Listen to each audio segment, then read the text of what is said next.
Ketegangan antara Cina dan Jepang kian meningkat setelah Cina mengirimkan kapal penjaga pantai dan drone militer di wilayah yang disengketakan dengan Jepang. Pada Minggu 16 November 2025, kapal penjaga pantai Cina dikerahkan di sekitar Kepulauan Senkaku atau yang Beijing klaim sebagai Kepulauan Diaoyu. China Coast Guard menyebut langkah ini sebagai patroli yang sah untuk menegakkan hak dan kepentingan Beijing atas wilayah tersebut.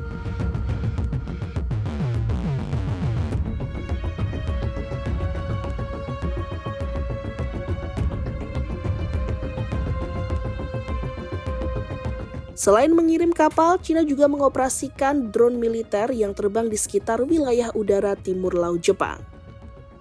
Langkah ini dilakukan di tengah meningkatnya ketegangan diplomatik antara Beijing dan Tokyo setelah PM Jepang Sanai Takaichi berkata di parlemen bahwa serangan Cina ke Taiwan dapat memicu respon militer Jepang.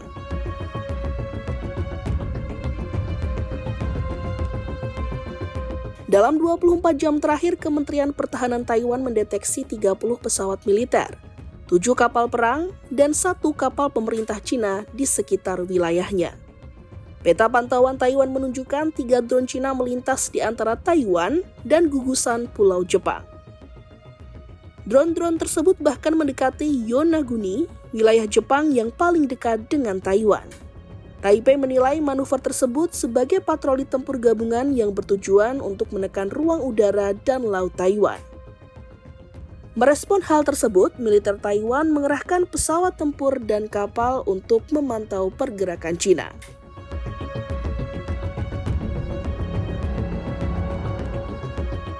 Ketegangan diplomatik antara Cina dan Jepang semakin meningkat sejak komentar Takaichi mengenai Taiwan.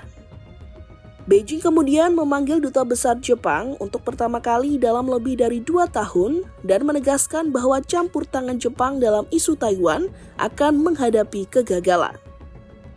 Pada Jumat 14 November 2025, Cina juga mengeluarkan imbauan perjalanan bagi warganya yang hendak ke Jepang, sementara Tokyo meminta Beijing bertindak semestinya. Sejumlah maskapai Cina bahkan memberikan opsi refund dan perubahan tiket gratis ke Jepang.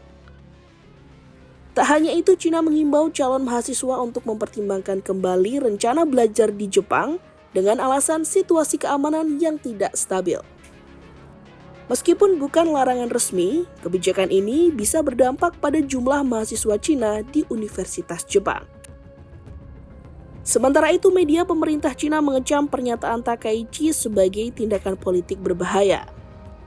Mereka memperingatkan bahwa perselisihan Cina-Jepang tidak akan terbatas pada regional dan berpotensi menyeret kekuatan besar seperti Amerika Serikat sehingga berkembang menjadi konflik yang lebih luas.